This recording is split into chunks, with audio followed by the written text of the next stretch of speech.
इसी महीने यानी जनवरी की शुरुआत में स्वामी प्रसाद मौर्य सहित बीजेपी के दर्जन भर नेताओं ने अचानक समाजवादी पार्टी का दामन थाम लिया था, लेकिन अब इसका उल्टा होना शुरू हो गया है। अब सपा के कई बड़े नेता पार्टी से इस्तीफा देकर दूसरी पार्टियों में जा रहे हैं। हालांकि इनमें ज्यादातर नेता ऐसे हैं जिन्होंने सपा से टिकट न मिलने पर पार्टी से इस्तीफा दिया है। बुधवार 19 जनवरी को यूपी के हापुड़ जिले की गढ़ विधानसभा सीट से सपा रालोद गठबंधन के उम्मीदवार की घोषणा हुई। सपा ने मेरठ के पूर्व सांसद और सपा के राष्ट्रीय महासचिव रहे हरीश पाल की बहू नैना सिंह को उम्मीदवार बनाया। इसके बाद टिकट की आस लगाए बैठे पूर्व मंत्री और 3 बार के विधायक मदन चौहान को बड़ा झटका लगा। मदन चौहान ने कुछ ही घंटे बाद बहुजन समाज पार्टी का दामन थाम लिया। बसपा ने तुरंत गढ़ विधानसभा से अपने घोषित उम्मीदवार का टिकट काटकर मदन चौहान को दे दिया।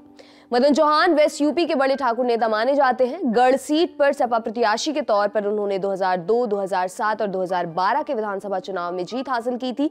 2012 में सपा सरकार में उन्हें स्वतंत्र प्रभार का मंत्री बनाया गया था। हालांकि मदन चौहान 2017 में चुनाव हार गए थे। शरदवीर सिंह यूपी के शाहजहांपुर जिले की जलालाबाद सीट से सपा के विधायक हैं। 2017 के विधानसभा चुनाव में बीजेपी की लहर होने के बाद भी उन्होंने चुनाव जीत लिया था।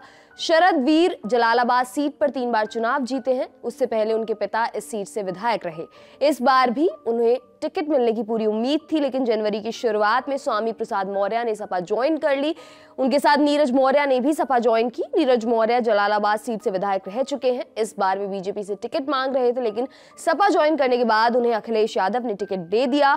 इससे नाराज होकर वर्तमान विधायक शरदवीर सिंह ने सपा की प्राथमिक सदस्यता से इस्तीफा दे दिया।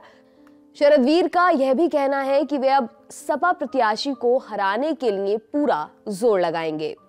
बीजेपी से जुड़े सूत्रों के मुताबिक शरदवीर सिंह आज 20 जनवरी को बीजेपी ज्वाइन कर सकते हैं। सलोना कुशवाहा शाहजहांपुर की तिलहर सीट से सपा के टिकट की दावेदार थी। वे काफी समय से क्षेत्र में सक्रिय थी, लेकिन स्वामी प्रसाद मौर्य के साथ सपा में आए बीजेपी विधायक रोशन लाल वर्मा ने भी तिलहर से दावेदारी ठोक दी, जिसके बाद सपा ने रोशन लाल को अपना उम्मीदवार बना दिया।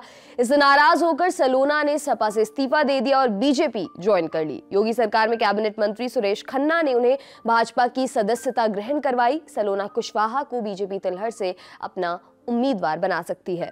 बुधवार 19 जनवरी को दिल्ली में मुलायम सिंह की बहू अपर्णा यादव ने सपा छोड़ बीजेपी ज्वाइन कर ली। बताया जाता है कि वे सपा में लखनऊ की कैंट सीट से टिकट मांग रही थी, लेकिन पार्टी के मना करने के बाद उन्होंने बीजेपी ज्वाइन कर ली। बुधवार को ही सपा नेता नितिन अग्रवाल ने भी पार्टी छोड़ दी। वे जल्द ही बीजेपी में शामिल हो सकते हैं।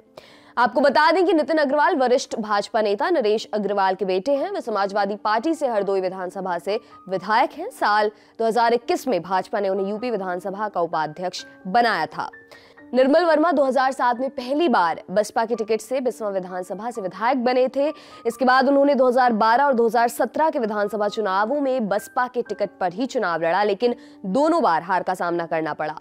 साल 2018 में निर्मल वर्मा बसपा छोड़ साइकिल पर सवार हो गए। उन्हें 2022 के विधानसभा चुनाव में बिस्वा से सपा का संभावित प्रत्याशी माना जा रहा था, लेकिन बुधवार को वे अचानक सपा से भाजपा में चले गए।